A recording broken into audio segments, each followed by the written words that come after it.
అఖిల జగాలకు అమ్మ ఎవలని జగన్ పార్టీ వాళ్ళని అడిగితే ముందుగాల విజయమ్మ పేరే చెప్తారు. ఆ తర్వాతనే ఇంకెవరన్న పేరుంటే చెప్తారు. ఎందుకంటే అమ్మ చేట్లనే అయ్యగారి ఆత్మ కూడా ఉంది. శంకర భగవానుడు ఈశాన్ని కంఠంలో ఎట్లా దాచుకున్నాడో పెద్దయిన ఆత్మస్పర్శను కూడా విజయమ్మ అట్లనే మనసులో దాచుకుంది. గుంటూరులో పెట్టిన గూడారంలా ఆపుకోలేక ఎల్లా గక్కింది. దూరం జరిగి చూడుండ్రి. వందనాలమ్మా అమ్మా వందనాలమ్మా వందనాలమ్మా.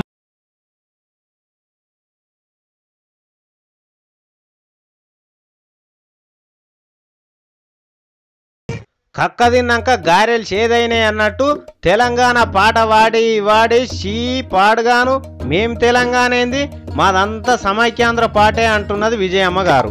తెలంగాణ ప్రత్యేక రాష్ట్రం ఇస్తే మాకు ఎట్లాంటి అభ్యంతరం లేదు, ఇస్తే ఇయ్యండ్రు కానీ 2 ప్రాంతాలకు న్యాయం చేయండ్రని పెద్దరాజు పెద్దమ్మ మాటలు మాట్లాడి ఇప్పుడు తెలంగాణ అట్లెట్లు ఇస్తారని గుంటూరులో బువ్వ తినకుండా కూర్చున్నది.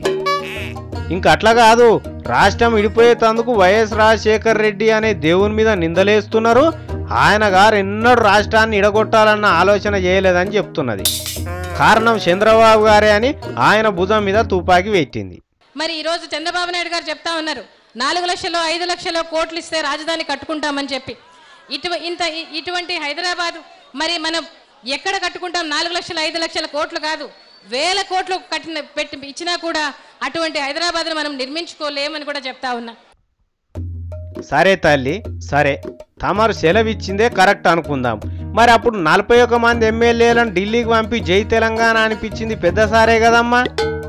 మా పెనిమిడి చేయలేదని మీరు చెప్తున్న మాటలు నిజమే అయితే అప్పటి నుంచే పెద్ద ఆయన తెలంగాణ జనాలను మోసం చేసినట్టే కదా.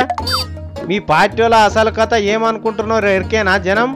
ఇక తెలంగాణలో పార్టీ ఎట్లయినా ఖాళీ కాబట్టి సీమాంధ్ర జపం చేస్తున్నారని అనుకుంటున్నారు.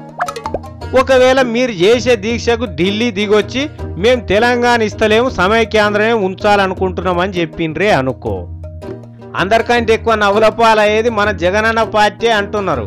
కాకపోతే ఏంది మరి, మేఘాలను చూసి కుండనీళ్ళు వారబోసుకున్నట్టు రాష్ట్రం విడిపోతున్నది అనుకొని పార్టీని చీల్చితిరి. పుట్టుకున్న అట్లా కూడా కాకపోయానంటే మస్తు మజా వస్తుంది చూడు. విజయమ్మ దీక్షకి ఏమైనా అర్థం పర్థం ఉన్నదా అంటున్నారు కొంతమంది. ఉంటే ఇప్పుడు చేస్తున్న దీక్ష ఎందుకోసం? సమైక్యాంధ్ర కావాలని.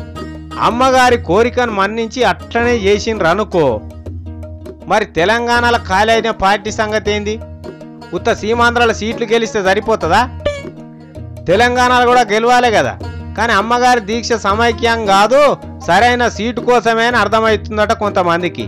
ముఖ్యమంత్రి కాకుండా రాజన్న రాజ్యం పట్టుకొచ్చుడైతే అయ్యే పని కాదు, కానీ ఇన్ని రోజులు కష్టపడి అధికారంలోకి రాకపోతే లాభం లేదు. మరి ఇటువంటి అప్పుడు తెలంగాణ రాష్ట్రం ఏర్పడకపోతే విజయమ్మ గారి అకుంఠిత దీక్షకు భంగం కలగదా? అందుకే జై విజయమ్మ అంటున్నారు తెలంగాణలో కొంతమంది కూడా. వందనాలమ్మా అమ్మా వందనాలమ్మా.